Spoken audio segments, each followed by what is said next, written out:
a bit. Can't afford the luxury of turning our heads. But we can adjust a $1,000 smile and behold the creation of man.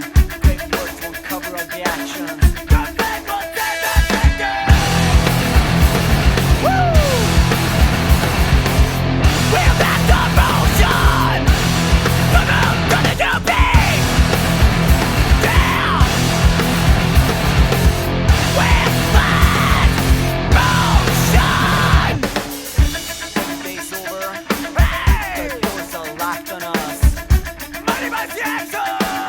And we can't pay the cost. How can we expect anyone to listen if we're using the same old voice?